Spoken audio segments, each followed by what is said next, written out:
Okay, as you all know, the big beautiful bill passed in the beginning of the month, and we were getting a lot of questions about the impact of the big beautiful bill on the employee retention tax credit program, and how is that impacting people's refunds, and all of the questions that they have. So we're going to try and address those. So what we do know about the big beautiful bill is if the IRS did not receive your amended payroll tax return by January 31st of 2024, it's getting kicked out. So you will not receive your refund if you filed after January 31st of 2024. Practically speaking, what does that mean? A lot of folks may have filed and they don't know when they filed. So we would suggest you get a call with the IRS and request a tax transcript so that you know when they received your 941X, which is basically your payroll amended tax return. Well, So and Fran, it's really important if they think they haven't gotten a refund, and I'm going to put the word think in quotes because there's a couple of things that can happen.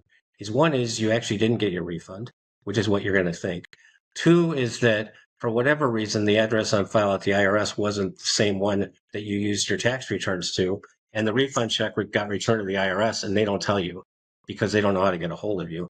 Or three, you had other outstanding tax obligations and the IRS took the ERTC credit and applied it against your other tax refunds. So we've seen all of those. So it's important to really check. And if you think you haven't gotten it, the 8821 is definitely the path of how you can figure out what's going on without any problem. yeah, and so those of you who are our clients and we did your filings, we will be reaching out to you so that you can fill out a revised form 8821 because the IRS, we have some for you, but they're wanting new ones. So we will be asking you to fill those out so we can secure those tax transcripts on your behalf, and then we can figure out what's going on with your refund. The other important piece is if a PEO is your payroll provider, the nuances there are different because the PEO filed the amended tax return in a bulk. So they took a lump of their company's tax returns and they filed them all at once. So the IRS will they have a transcript of the individual EIN, or do we have to go through the PEO? So on the PEO, the only avenue is really via the PEO. On the PEO aggregation form, it lists the EIN of every one of their clients. So if you had their form, you could figure out what's on there and what's not on there, and you could get an idea of when they may have filed it.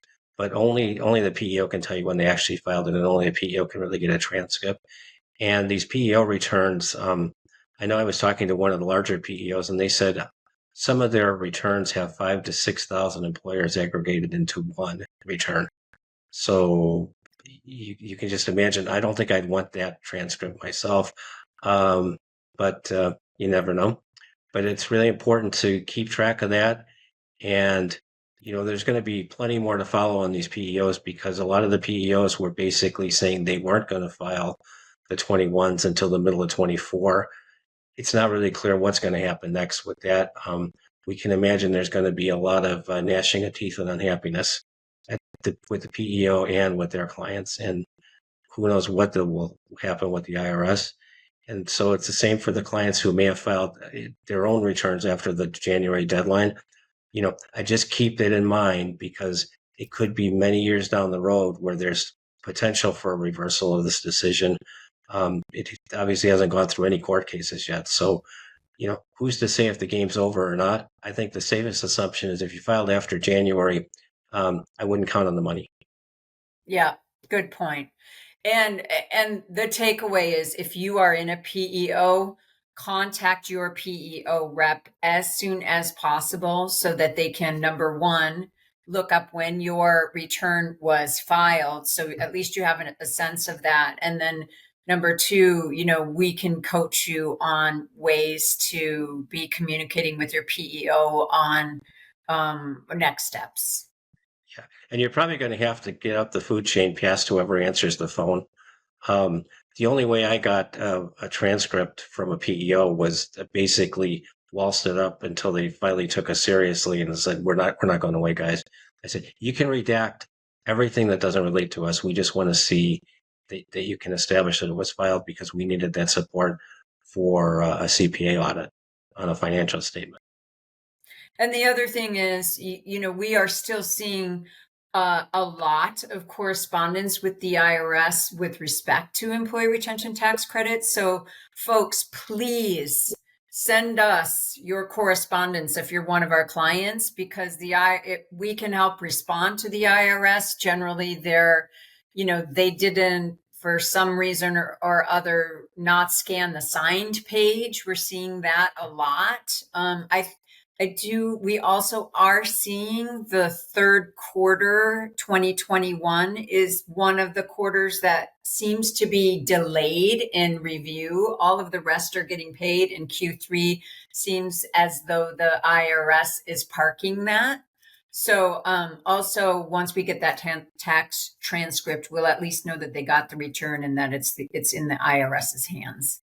Yeah, another thing we've seen on the third quarter is just you almost want to say it's a deny everything approach by the IRS, where they claim that the client didn't meet the gross receipts criteria and there were no orders in place. And as far as I know, there's no way the IRS could have any idea of what your gross receipts are in the third quarter or the second quarter of 21 compared to the corresponding quarters in 2019. They just don't have quarterly data like that. So I think they're just basically saying, you know what? We'll deny everything and then we'll deal with people that reply and say, no, wait a minute, that's not right. Yeah. Okay. Is there anything else in the big beautiful bill regarding ERTC that we need to be? Well, only the extension until the next millennia of the statute of limitations, um, which, it's there. It's interesting. It's probably passed a lot of people's records retentions. Um, it probably doesn't hurt to hold on to the analysis in case you get an audit. Um, my personal opinion is the chances of the IRS auditing these things into the future, they aren't keeping up with their workload currently and their budget's getting cut. So, I, you know, it's like, okay, let's create more demand and less supply, but somehow that's going to result in equilibrium. I'm not seeing it that way. As you know, Fran, we've had 2 audits and 4 inquiries on ERTC, and we're 6 for 6. So I'd say bring it. Yeah. And so what Scott is talking about is that the audit period has been extended for 6 years past the date that the IRS received your original amended tax return. And so again, those tax transcripts are very important because let's just put it this way, the IRS records may not match in terms of receipt versus what we have in terms of when that was sent and certified mail or via FedEx. So it's also good to have that data point if needed. So, action items, let's get those tax transcripts, either, file out a form 8821, which we'll send you, and or pick up the phone and connect with the IRS yourself, which you don't need an 8821 to do. It is very challenging to get through to the IRS, but if you do get through, you should be prepared with your EIN number, the quarter that you're requesting information on in terms of your 941X quarter, and the amount of that credit that was requested, and all of those things you should have copies of. If you don't, send us a note and we'll get that over to you. And you want to make sure that you're an authorized signer, not that you think you're an authorized signer, because I've seen that's heartache after you sit on hold for 3 hours for them to say, well, we can't authenticate you. And the other thing, if you're calling the IRS and you're on the cell phone, you definitely want to have your power cable nearby because it's going to take a while. They're very short staffed. Yeah. Yeah. Indeed. All right. Well, thank you, Scott. I appreciate your time. And we will definitely have to do this again. Well, thanks.